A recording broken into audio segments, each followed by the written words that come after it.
What's up guys, Penguin Overlord here, and welcome back to Ghost Recon Wildlands.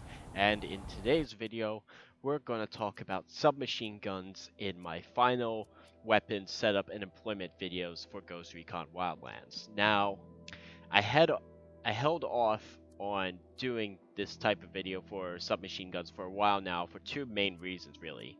One, some other YouTubers such as Dark Dally already covered submachine gun setup, and I really felt I didn't want to copy their content, so I kind of held off for a while on that and focused on other guns.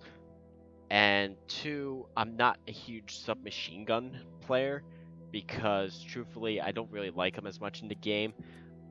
Most of them range from either mediocre to bad, at least in terms of the accuracy department. Like some of the submachine guns, like the P90 and the MP7, will have crazy bullet spread, and there's nothing that you can really do with them. Even with some other guns like the MPX or the PSG, they're okay, but like they're slow into combat. So there's only really so that's kind of why I don't really play with submachine guns as much, but there are a few I do like, and these two that I've currently got equipped are my favorite, the Vector 45 and the Scorpion Evo 3. So I'll briefly go over the parts, then I'll talk about employment, and then go into detail about parts again.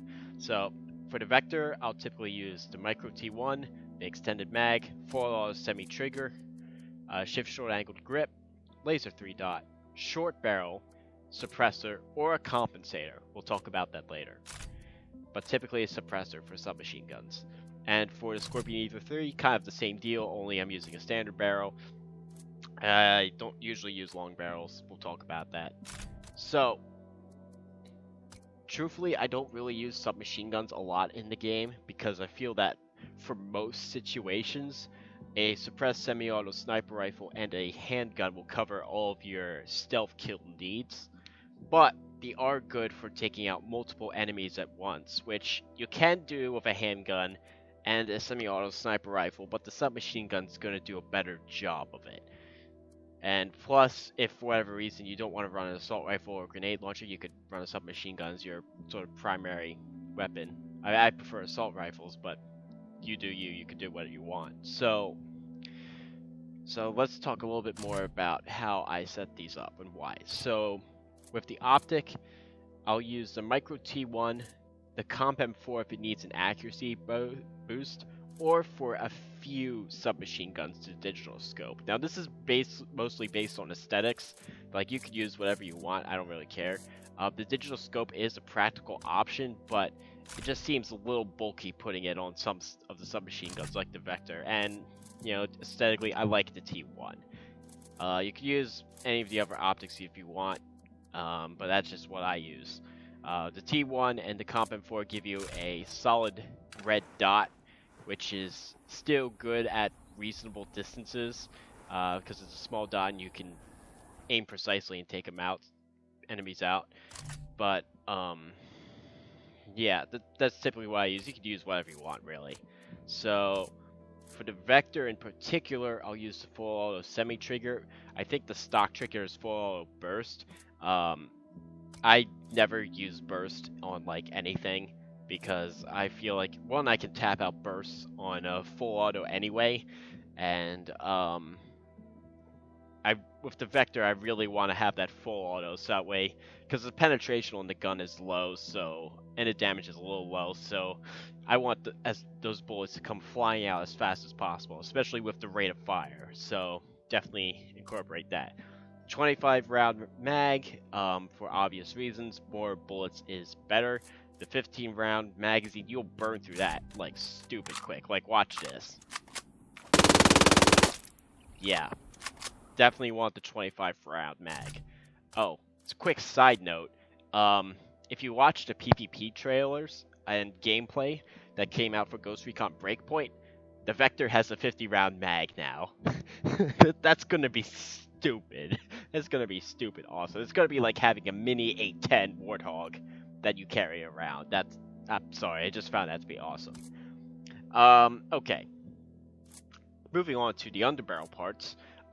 Pretty much always I'll use a shift short angled grip, and this is a tip that I got from Dark Alley. Again, reason why I didn't really held off on this video for a while.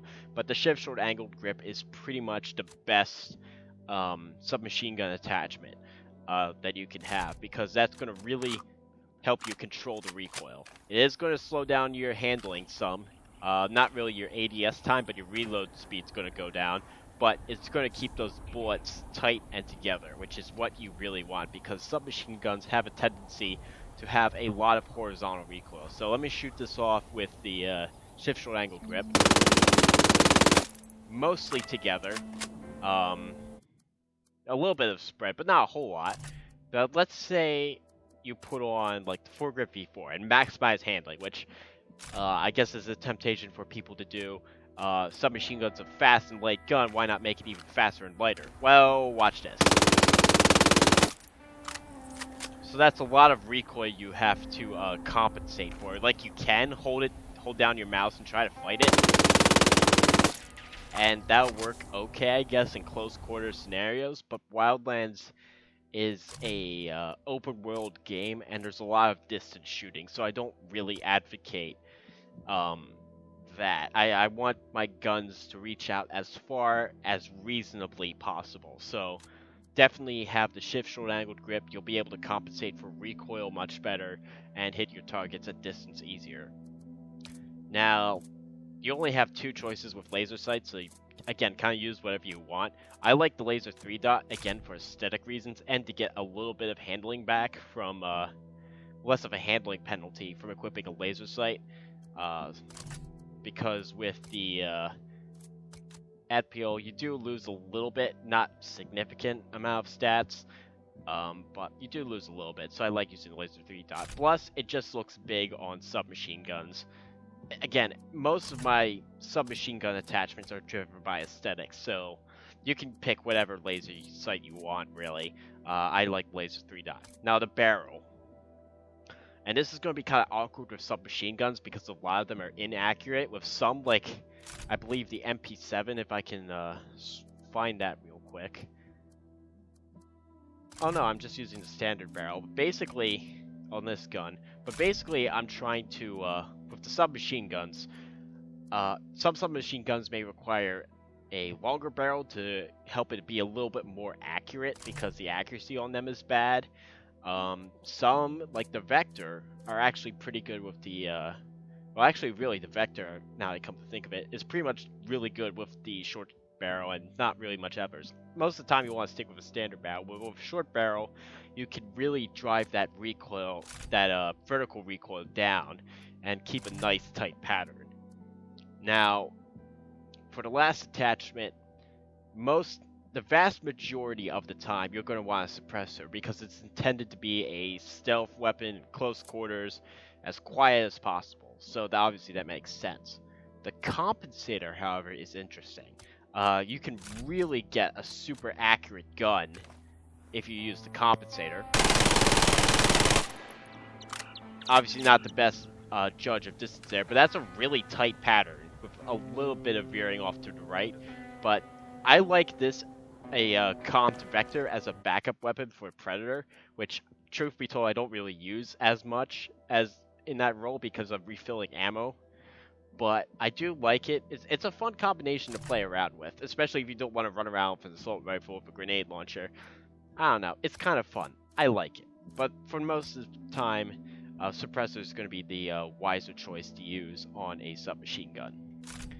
So that's it, really. That's my take on how you should set up and run submachine guns in Ghost Recon Wildlands. And with that comes the end of my weapon setup and deployment videos for Ghost Recon Wildlands. I will resume the series for Ghost Recon Breakpoint once I get some time in the game and I've experimented with all the different attachments.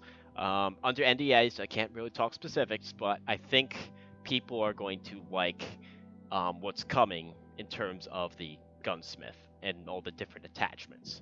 Stay tuned. Stay tuned. Anyway, I'm Penguin Overlord, and I'll catch you all next time. Take care, guys.